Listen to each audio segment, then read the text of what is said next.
What exactly is a Dork Disc on a bicycle? And what's it used for, and should you have one on yours? This video supplements the video that I made that shows you how to remove the Dork Disc. But in that video I really didn't go into explaining in full detail what it's used for, and more importantly, exactly why you should remove it from your bicycle or not remove it. So this is what's commonly referred to as a Dork Disc, and honestly I don't know any other name to call it. It's the only name that I've heard used to refer to this. Most of the time when you buy a bicycle, it will have a Dork Disc already installed.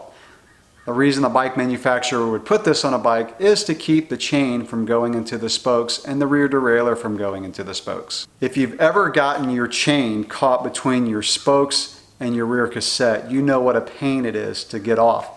If you're out on a ride and you're lucky, you can pull it out with your fingers. If you're not so lucky, you literally have to use a cassette removal tool to get the cassette off, to get the chain unstuck from the spokes. So your best case scenario when that happens is you just get the chain stuck and you have to get it out. Again, whether it's with your fingers or with a tool.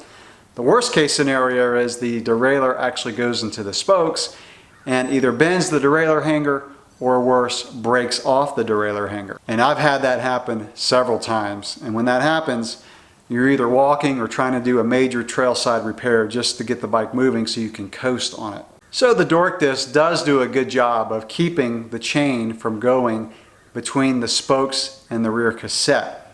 Now, can it prevent your derailleur hanger from bending or breaking?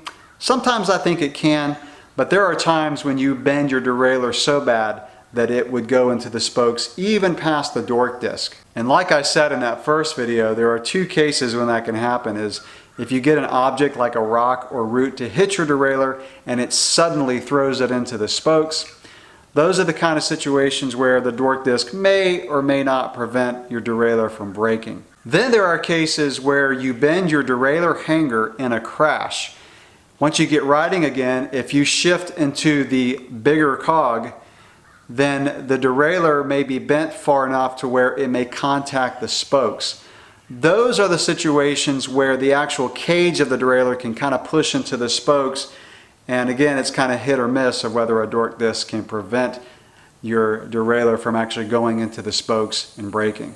So then why would you want to remove the Dork Disc? Well, one, it's a little extra weight, it's rotational weight, so a weight weenie is going to want to remove this just to save those few precious grams of rotational weight from their bike. The other reason you may want to remove it is, just as the name implies, it doesn't look that cool. Now if you're a mountain biker who rides aggressively, you're bashing through rock gardens, you're doing drops, then there's probably going to come a time if you have this on your bike that's going to fail.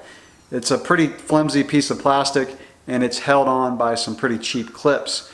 So repeated abuse of your bicycle is probably going to jar this loose. At least it's going to start rattling and make some noise and be annoying, or at worst it can actually break loose and just kind of be floating around between your spokes and your cassette while you're finishing out your ride. So whether or not you choose to remove the Dork Disc, it's really up to you. Take the things I mentioned in this video and make your own decision. But if you do, make sure your limit screw is set so that your rear derailleur, your chain, cannot go past that biggest cog. And if you're not familiar with that type of derailleur adjustment, take it to your bike shop and make sure they set it so that that limit screw is in the proper position. So there you go, all the information you wanted to know about a Dork Disc and probably more. If you do choose to remove it from your bicycle, I'll link the video below where I show how to do that. It's really just a matter of getting your cassette off, pulling it off, and putting your cassette back on. And of course, like several comments in that video, you can take a really good pair of scissors and just cut it and remove it that way. That way you don't have to remove your cassette. I'll end this video with a funny story. Well, it wasn't funny back then, it is now.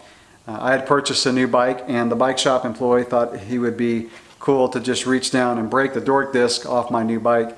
And as he did so, he bent a spoke on my brand new bike. So I would not recommend trying to break the Dork Disc off. You can if you want, but if you're going to remove it without removing the cassette, just take a pair of scissors and cut it. So there's my video on Dork Disc 101. Thanks for watching.